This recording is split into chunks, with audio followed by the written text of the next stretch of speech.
Good morning students. आज की हमारी ई क्लास का टॉपिक है गैसियस स्टेट या गैसीय अवस्था। इससे पहले वाली क्लास में हमने पढ़ा था कि साधारण ताप और दाब पर कोई भी द्रव्य या मैटर तीन अवस्थाओं में पाया जाता है, सॉलिड, लिक्विड और गैस। ये हम बात कर रहे हैं नॉर्मल टेम्परेचर और नॉर्मल प्रेशर की। अगर हम टेम्परेचर बहुत हाई कर देते हैं या बहुत लो कर देते हैं तो दो स्टेट्स या दो अवस्थाएं और पाई जाती हैं, जिनके बारे में भी हमने पिछली क्लास में पढ़ा था, plasma state and Bose-Einstein condensate state. Gas, अब हमें इस लेक्चर में मेन पढ़ना है गैस अवस्था के बारे में। हमने अब तक जो पढ़ा था उसको एक बार हम रिवाइज कर लेते हैं। गैस अवस्था में पार्टिकल्स बहुत दूर दूर रहते हैं, उनके मध्य आकर्षण बल या अट्रैक्शन फोर्स बहुत कम होते हैं, जबकि द्रव और ठोस अवस्था में फोर्स ऑफ अट्रैक्शन अधिक होने के कारण पार्टिकल्स एक दूसरे के बहुत निकट होते हैं। गैसेस में इंटरमॉलिक्यूलर फोर्सेस या अंतरा आणविक बल बहुत कम होने के कारण इसके अणु बहुत अधिक गतिशील होते हैं और रैंडमली मोशन करते हैं, अनियमित गति करते हैं। इसके अलावा हमने पढ़ा था गैसों का घनत्व बहुत कम होता है, उनकी कोई निश्चित आकृति अथवा आयतन नहीं होता। गैसेस में कंप्रेसिबिलिटी पाई जाती है। क्यों पाई जाती है? क्योंकि उनके बीच में बहुत जगह होती है। अब हमें पढ़ना है कि गैसेस दो तरह की होती है, mainly ideal gases and real gases. Ideal gases की हमको प्रॉपर्टीज़ पढ़नी है, प्रॉपर्टीज़ ऑफ आइडियल गैसेस। वे गैसें जो प्रत्येक ताप और दाब पर गैसों के नियम जैसे कि बॉयल्स लॉ, चार्ल्स लॉ आदि का पालन करती है, जिसके कणों के बीच में कोई आकर्षण बल नहीं होता और जिनके आयतन वृद्धि में ऊर्जा का परिवर्तन नहीं होता, उनको हम आइडियल गैसेस कहते हैं। आइडियल गैसेस के बारे में इम्पॉर्टेंट बातें क्या है? हम ये मानते हैं कि इनके बीच में कोई इंटरमॉलिक्यूलर फोर्सेस नहीं पाई जाती, इसके कणों के बीच में कोई आकर्षण बल नहीं होता। ये बात हमें सबसे अच्छी तरीके से ध्यान रखनी है, क्योंकि ये आइडियल गैसेस या आदर्श गैसों की सबसे बड़ी प्रॉपर्टी होती है। दूसरी बात, इनमें परफेक्टली इलास्टिक कोलिजन्स पाया जाता है। परफेक्टली इलास्टिक कोलिजन्स का मतलब, जब ये गैसेस के अणु गति करते हैं, एक दूसरे से टकराते हैं, तो उसमें एनर्जी एक्सचेंज नहीं होता। और दूसरी बात क्या है? But there is no ideal gas in the real world. Ideal gases की जो हमारा कंसेप्ट है, वो कंसेप्ट हमारा काल्पनिक है। Ideal gas is a gas where no intermolecular interaction exist. अपने अभी पढ़ा है इस चीज़ को कि कोई भी अंतर आणविक आकर्षण बल इनमें एग्जिस्ट नहीं करते हैं। Collisions are perfectly elastic, thus no energy is exchanged during the collisions. The properties of ideal gas can be described by general ideal gas law, which are derived from Boyle's, Charles and Gay-Lussac laws. ये सारे नियम हमने अपनी पिछली class में पढ़े थे। अब रियल गैसेस क्या होती है? रियल गैसेस वो गैसेस हैं जो उच्च दाबों और निम्न तापों पर गैसों के नियमों का पालन करती है। Real gas particles exert some small amount of force on each other. हमने आइडियल गैस में क्या पढ़ा था? आइडियल गैसेस में हमने ये माना था कि इसके पार्टिकल के बीच में किसी भी तरीके का कोई आकर्षण बल नहीं पाया जाता, जबकि रियल गैसेस में कुछ मात्रा में आकर्षण बल पाया जाता है। Van der Waals found that the degree to which real gases varies from an ideal gas has a lot to do with magnitude of its intermolecular forces, size of the particles, more occupied space, more particles, more intermolecular forces. तो real gases और ideal gases में जो difference है, वो क्या difference है? Ideal gases में किसी भी तरीके का कोई अंतर आणविक आकर्षण बल नहीं पाया जाता। ये हर ताप और दाब पर गैसों के नियमों का पालन करती हैं, जबकि रियल गैसेस में कुछ मात्रा में आकर्षण बल पाया जाता है और ये सिर्फ उच्च दाबों और निम्न तापों पर ही गैसों के नियमों का पालन करती है। अब हमें थोड़ा सा इस चीज़ को और समझना होगा। हम क्या कह रहे हैं कि ये उच्च दाब और निम्न ताप पर गैसों के नियमों का पालन करती है। इस चीज़ को हम एक बार और अच्छे से समझ लेते हैं।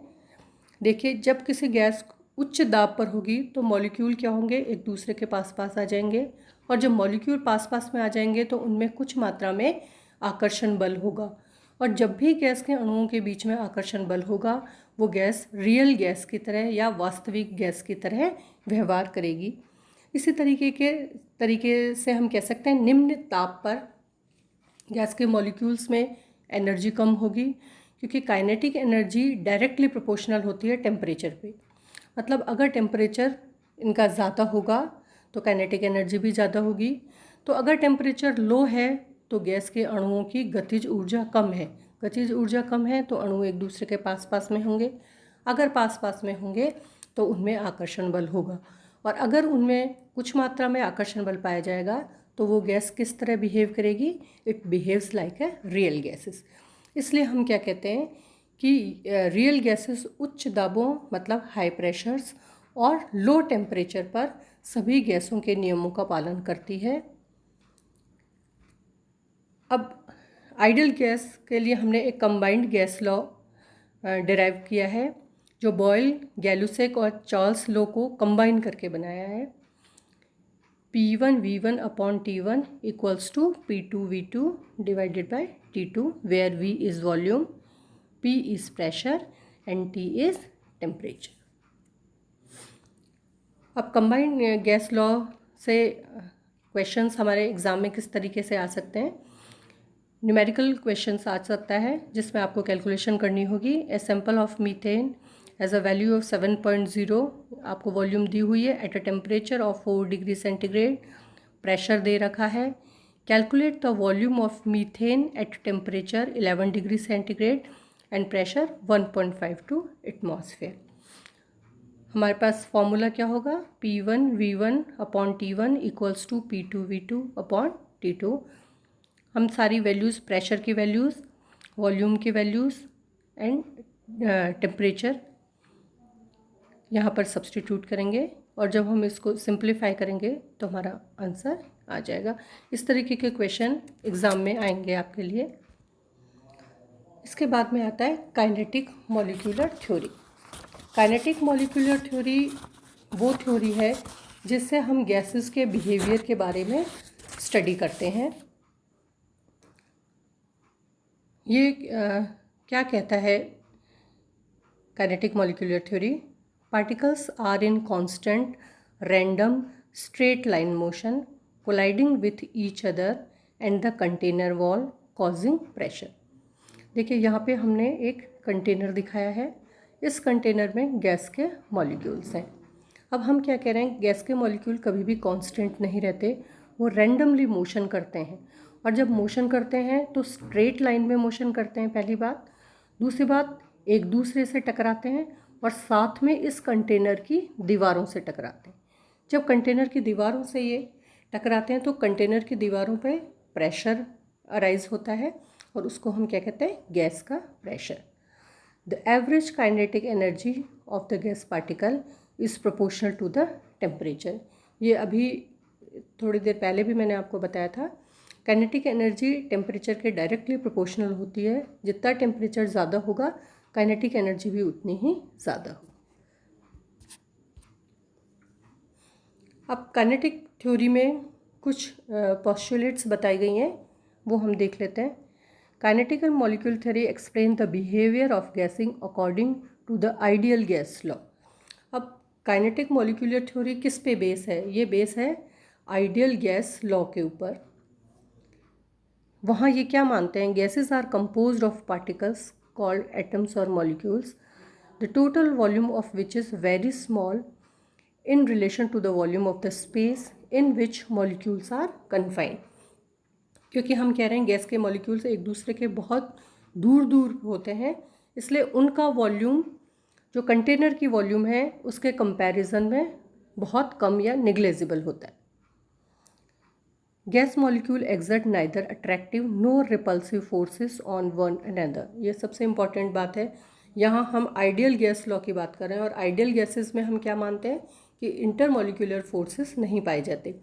इसलिए हम यहाँ कह रहे हैं कि गैस के मॉलिक्यूल्स पे ना तो अट्रैक्टिव फोर्स लगता है ना ही कोई रिपल्सिव फोर्स लगता है। The particle exhibit continuous random motion. ये भी अभी हमने पढ़ा था कि वो कांस्टेंट या स्टेबल नहीं रहते हैं, लगातार मोशन करते रहते हैं।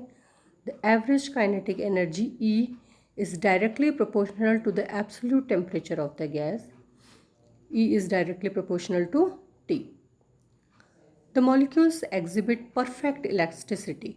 There is no net loss of speed or transfer of energy after they collide with one another and with the walls of the confining vessel. अब इसमें सबसे ख़ास बात क्या है कि जब हमने ये पढ़ा कि ये मॉलिक्यूल्स पहली बात लगातार मोशन करते हैं, दूसरी बात एक दूसरे से जब टकराते हैं तो एनर्जी का एक्सचेंज नहीं होता और इनकी स्पीड पे भी कोई इस चीज़ का फ़र्क नहीं पड़ता। तो ये कुछ इम्पॉर्टेंट पोस्टुलेट्स थे काइनेटिक थ्योरी के। अब नेक्स्ट क्लास में हम इसका डेरिवेशन पढ़ेंगे। Thank you.